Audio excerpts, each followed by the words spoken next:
Narito tayo ngayon upang matunghayan ang talaga namang nag-iinit, nagbabaga at napaka-latest na issue ni Ate Erica at ng kanyang pamilya.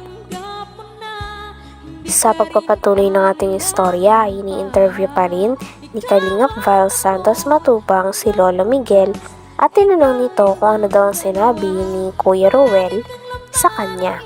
Sinabi naman ni Lolo Miguel na tinanong siya ni Kuya Ruel kung ano ang nangyari.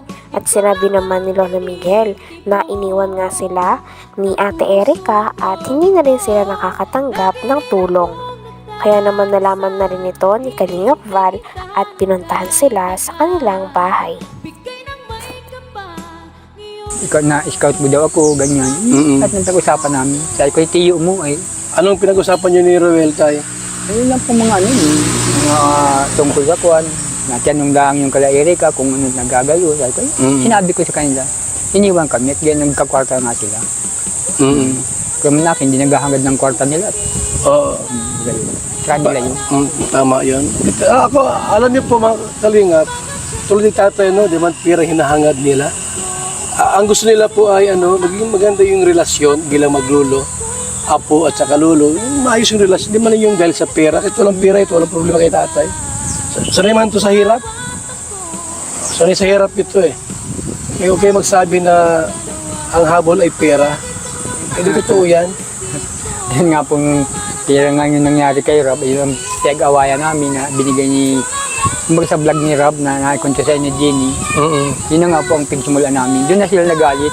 Ang sabi nila, kaya niya kami Sinabi din ni Lolo Miguel kay Kalingap Val Santos Matubang at sa mga manonood na hindi totoo na pinagbibintangan siya na baka daw tamad talaga siya sapagkat hindi daw siya makapaghanap buhay sa katotohanan lang dahil nasira talaga ang makina ng kanyang bangka. Kaya naman napakagaling talaga ni Kalingap Val Santos Matubang dahil wala siyang pagdadalawang isip na tinulungan muli si Lolo Miguel. Talagang ipapaayos daw ni Kalingap Val galing sa kanyang pera ang bangka na ito nang sa ganon ay makapaghanap buhay na muli si Lolo Miguel at makadagdag ito sa ganda na pamumuhay nila at gastusin sa pang-araw-araw nila dahil wala namang tumutulong sa kanila na mga apo. amin niya yan. Ayaw na nga ibigay, ipapagamit nga kay Mrs. Nakuha yung pera, hindi na. Binigay po sa amin, pero masakit ang loob nila. Grabe, no? Halos nga ayaw ibigay at ay gusto naman yung apo niyang makakita. Yung lugod ng nabulag baga. Oo. Sino hindi nagbigay? Ang ibigay sana? Yung pong magkapatid. Okay. So, nagtampo si Erica, nagpunta niya sa tabindagan, nag-iiyak. Bakit daw ayaw ibigay yung ayaw kwarta? nga pong kung hindi daw siya binablog ni Rob, walang kwarta. Isa din naman yung panganay, kung hindi daw nagkipagkuhan kay Jun hindi din wala din pera. Ngayon, anong habol nyo doon? Yung ano lang, yung papagamot sa mata? O yun lang pong ang galing kay John A. yun? Yun lang, yung 20 mil ayaw ibigay nila? Ayaw lang ibigay. Yung magkapatid? Yung po. Bakit daw?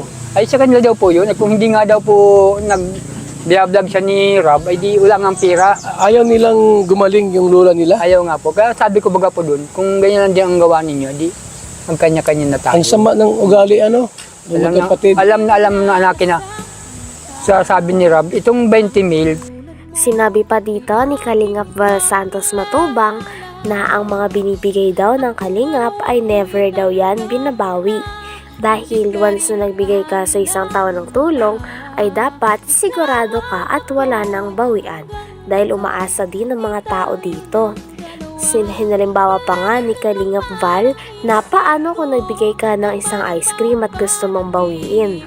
Ito daw ay tunaw na, kaya paano pa ito mababawi? Grabe at napakagaling talaga ni Kalingap Val dahil yung mga tinutulungan niya ay talagang umaasenso sa buhay at wala itong halong pambabawi.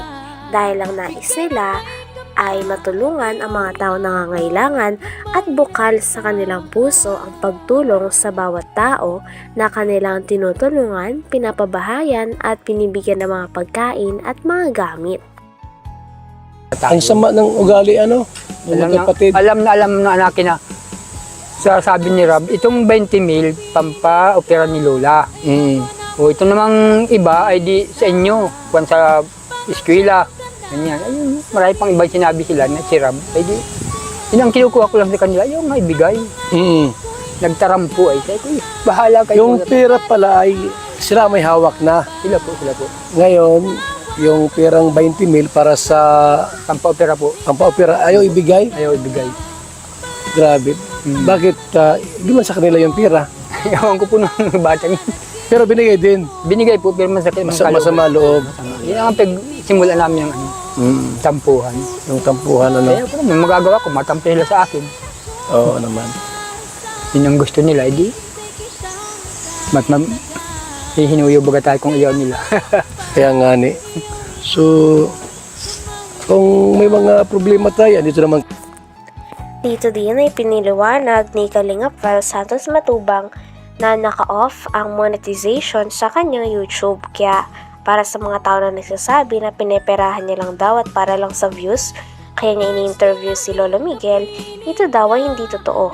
Dahil para kay Kalingap Val, okay lang na mawalan na lang siya ng pera at mga views dahil ang kanyang intensyon talaga ay maipalabas sa kanyang YouTube kung ano talaga ang kondisyon at kung ano ang mga saloobin ng mga tao na naghihirap na iniwan sila ng kanilang mga apo.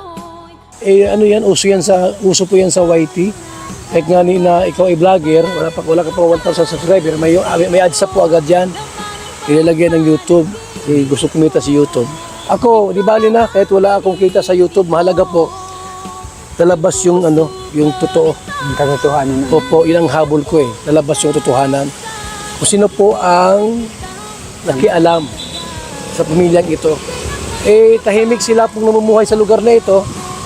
May pumasok pong grupo para sirain sila.